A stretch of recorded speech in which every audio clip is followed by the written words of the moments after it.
Assalamualaikum warahmatullahi wabarakatuh. Alhamdulillahirabbil alamin. Saudara-saudaraku kaum muslimin yang semoga dirahmati Allah Subhanahu wa taala.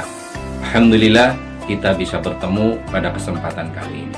Saudaraku kaum muslimin yang dirahmati Allah Subhanahu wa taala, barangkali di antara kita orang-orang yang sudah berkeluarga ini, demikian juga mungkin yang baru berkeluarga, tentunya masih ingat setelah kita menikah dahulu, apa yang selanjutnya kita inginkan.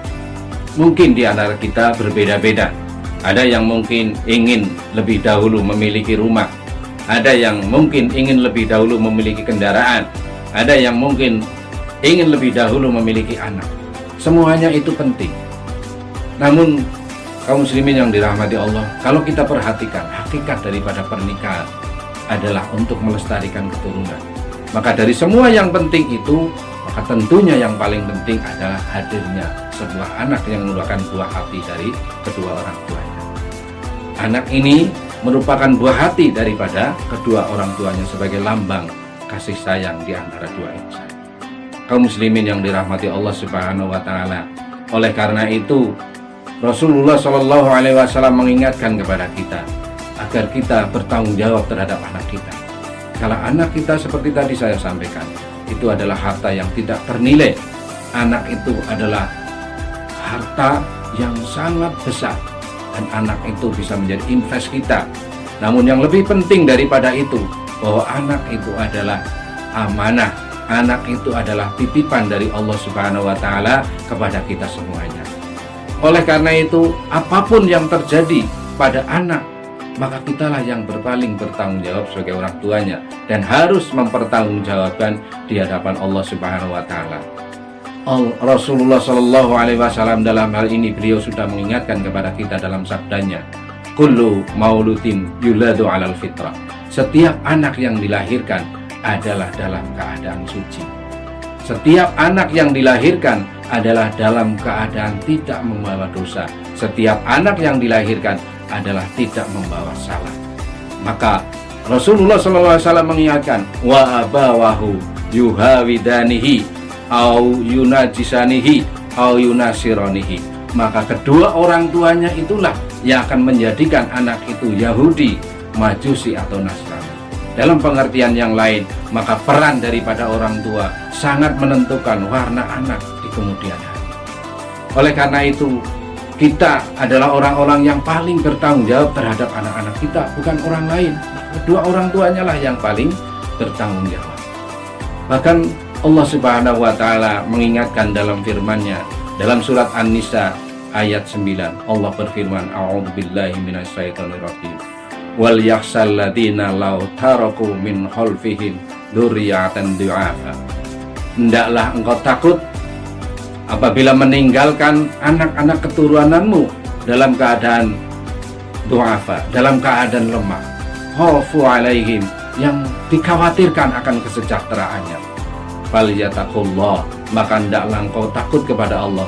Falyaqulu qaulan sadida, dan ucapkanlah dengan ucapan-ucapan yang baik.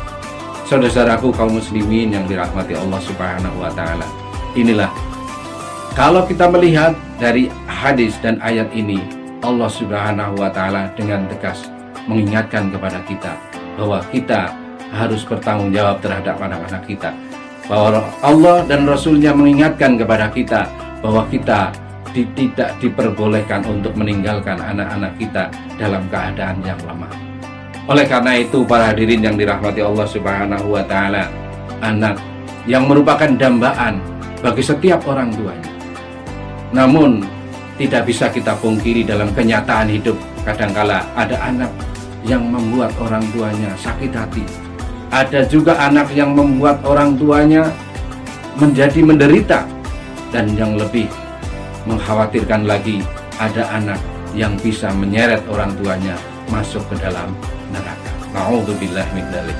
Para hadirin, para pendengar yang dirahmati Allah Subhanahu wa taala, tentunya kita tidak menginginkan yang demikian. Allah Subhanahu wa taala sudah mengabarkan tentang anak-anak ini kepada kita di dalam Al-Quran. Salah satu yang harus kita pahami, bahwa anak ini adalah menjadi ujian buat kita. Allah berfirman dalam Al-Quran, A'udzubillahi minasyaitonirrajim, Inna amwalukum wa auladukum fitnah, wallahu indahu ajrun adzim. Sesungguhnya harta-hartamu dan anak-anakmu itu adalah menjadi fitnah bagi kalian, menjadi ujian bagi kalian. Karena sifatnya anak dan juga harta menjadi ujian bagi kita, maka yang terbaik buat kita adalah menghadapi ujian itu dengan kesabaran. Maka mendidik anak, orang tua di dalam mendidik anak harus kedepankan kesabaran, harus kedepankan lemah lembut. Falyaqulu qaulan sadida, dan ucapanlah ucapan yang baik, ucapan-ucapan yang lembut kepada anak-anak kita, supaya anak-anak kita nanti akan menjadi orang-orang yang baik. Oleh karena itu para hadirin yang dirahmati Allah Subhanahu wa taala, anak inilah yang kita didik dengan baik, insya Allah akan menjadi invest buat kita. Insya Allah akan menjadi cita-cita jangka panjang buat kita. Apabila anak-anak kita nanti sudah dewasa dan kita sudah menjadi orang tua, bahkan ketika kita sudah meninggal dunia, anak itu akan menjadi invest jangka panjang buat kita. Sebagaimana yang pernah dikabarkan oleh Rasulullah SAW dalam sabdanya, Idza matabnu Adam in qata'a amaluhu illa min salasin. Apabila anak Adam sudah meninggal dunia, maka terputuslah semua amalnya kecuali 3 perkara. Di antara yang disebutkan adalah sedekahun jariyah, sedekah jariyah, au ilmun yuntafa'u bih, atau ilmu yang bermanfaat, au waladun sholihun yad'u lahu, atau anak soleh yang selalu mendoakan orang tua. Oleh karena itu, hadirin bapak-bapak, ibu-ibu yang semua dirahmati Allah Subhanahu wa taala, maka marilah kita bertanya mulai dari sekarang. Kalau anak kita setelah selesai sholat, coba tanyakan kepada anaknya, "Nak, kamu sudah mendoakan orang tua apa belum?" Ini supaya kita mengingatkan terus agar anak-anak kita menjadi anak yang terbiasa mendoakan kepada kedua orang tuanya. Kalau orang tua yang sudah tidak ada, hanya doalah yang dinanti-nantikan dari anak. Dan doa itu sangat bermanfaat sekali bagi orang tuanya nanti di akhirat. Berbahagialah orang-orang yang memiliki anak-anak yang soleh-soleh. Dan kami dari SD Al-Irsyad 02 Cilacap berusaha semampu mungkin, semaksimal mungkin untuk mendidik putra-putri, bapak-bapak, ibu-ibu semuanya menjadi anak-anak yang soleh dan solehah insya Allah. Demikian yang bisa saya sampaikan, mudah-mudahan ada manfaatnya, dan apabila ada tutur kata kurang berkenan kami mohon maaf. Aqulu qouli hadza astaghfirullah li wa lakum billahi taufiq wal hidayah. Assalamualaikum warahmatullahi wabarakatuh.